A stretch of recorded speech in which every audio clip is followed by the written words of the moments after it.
जय श्री कृष्णा, जय श्री राम, जय गौ माता, जय राधे श्याम। और आप सब कैसे हैं? आप देख रहे हैं तुलसी तपोवन यूट्यूब चैनल। और इस वीडियो में हम चर्चा कर रहे हैं मकर संक्रांति कब की है। लोग कंफ्यूज हो रहे हैं, कोई कह रहे हैं कि 14 तारीख की है, कोई कह रहे हैं 15 तारीख की। लेकिन मैं निवेदन कर रहा हूं कि मकर संक्रांति 14 तारीख की ही है और आप 14 तारीख को ही इस पर्व को मनाइएगा। भोर में ही स्नान का मुहूर्त है और पूजा के टाइमिंग्स, सूर्य भगवान को अर्घ देने का टाइमिंग्स पूरा दिन ही है, क्योंकि ये तो स्वयं सिद्ध योग अपने आप में होते हैं। इसमें करना क्या है और कौन से देवता की पूजा होती है, बस ये आप समझ लीजिएगा। बहुत लोग कंफ्यूज होते हैं कौन से देवता की पूजा करें।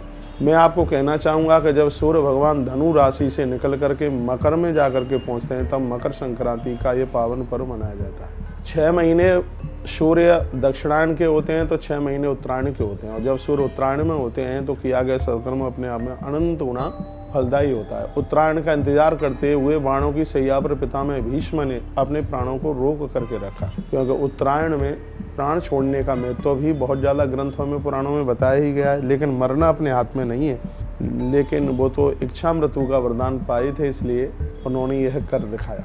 आइए अब हम पूजा की बात करते हैं कि इसमें कौन से देवता की पूजा होती है। तो मैं आपको कहना चाहूँगा कि मकर संक्रांति को सूर्य देव का पूजन होता है। सूर्य देवता की पूजा होती है। कैसे पूजा करें? तांबे का लोटा लें, उसमें गौ माता का कच्चा दूध डालें, तिल डालें, फूल डालें, उसमें दूर्वा डालें, थोड़ी सी रोली लगाएं, लोटे के ऊपर चंदन लगाएं और भगवान भास्कर को गायत्री मंत्र के द्वारा या सूर्य मंत्र के द्वारा सकते हैं। ओम ह्राम ह्रीम रोम सह सूर्याय नमः, यह भी आप बोल सकते हैं। और आप भगवान भास्कर को अर्घ दीजिएगा। और भगवान पूर्व दिशा में हैं, उस समय आप अर्घ दे रहे हैं, उसकी बात ही अपने आप में बिल्कुल अलग है। अर्घ देने के बाद उनकी परिक्रमा कीजिएगा, वंदन प्रणाम कीजिएगा। और हो सके तो 8 श्लोक सूर्य भगवान की स्तुति के बहुत अद्भुत हैं, जिन्हें सूर्य अष्टक के नाम से ही जाना जाता है। हम लोग ऐसा करते हैं, आप भी कर सकते हैं, कोई बहुत बड़ी बात नहीं है।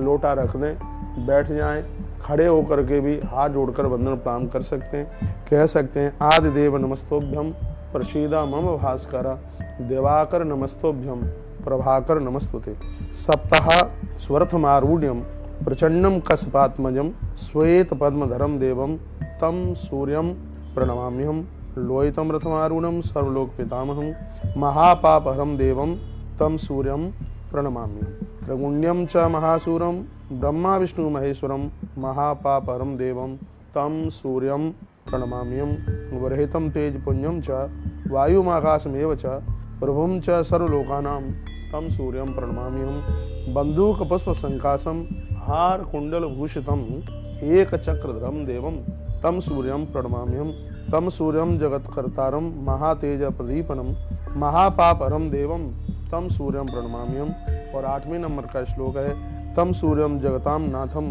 ज्ञान विज्ञान मोक्षदम, महापापहरम देवम तम सूर्यम प्रणमाम्यहम। ये 8 श्लोक भगवान सूर्य को वंदन प्रणाम करने के बहुत अद्भुत हैं। इस दिन खिचड़ी, रुई, कपास, गुड़, तांबा, तिल, इन सब चीज़ों के दान करने का बहुत भारी महत्व है।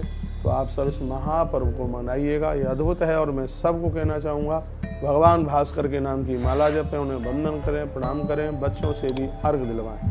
आप पतंग तो बहुत उड़ाते हैं, लेकिन मैं ये कहना चाहूँगा भगवान भास्कर की आराधना करने वाला पतंग की तरह अंबर आकाश में उड़ता है, यानी उसका उत्थान होता है, उसकी बहुत भारी तरक्की होती है। इस दिन तिल के लड्डू बांटने की बहुत बड़ी महिमा है। तिल की गजक भी आप बांट सकते हैं, तिल का आप दान भी कर सकते हैं। ये दिन बहुत ही ज़्यादा विशेष है। इस दिन यज्ञ करना, सूर्य भगवान को अर्घ देना, ये बहुत ही ज़्यादा विशेष कर है।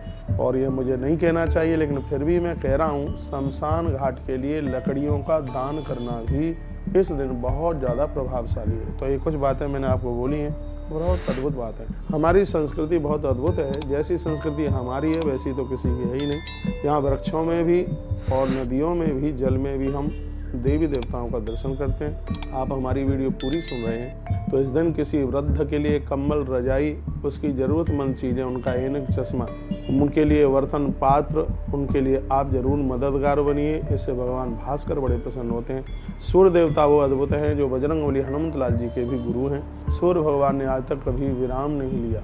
देवी देवता भी जिसकी अर्चना करते हैं, सूर्य भगवान के द्वारा वेद, सूर्य की दृष्टि में वेद उतर करके आए।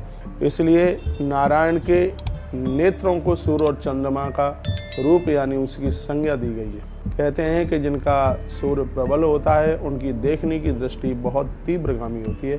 तो हमारे और आपके लिए भगवान भास्कर की आराधना पूजा करना एक बहुत ज़्यादा विशेषकर है। और ये मकर संक्रांति से ये नियम आप ले सकते हैं, पूरे वर्ष भर एक भी दिन ऐसा नहीं निकलेगा, हम स्त्री पुरुष कोई भी हों, हम भगवान भास्कर को, सूर्य भगवान को हम अर्घ्य जरूर देंगे। इस दिन लोग हनुमान चालीसा का पाठ भी करते हैं, लक्ष्मी नारायण भगवान की पूजा करते हैं, पुरुष सूक्त का पाठ करते हैं। और इस दिन लोग लक्ष्मी सूक्त और इस दिन लोग श्री सूक्त का भी पाठ करते हैं। भगवान भास्कर बड़े अद्भुत हैं। और याद रखना, सूर्य भगवान के ऊपर एक चीज कभी नहीं चढ़ाई जाती जिसका नाम है अगस्त फूल।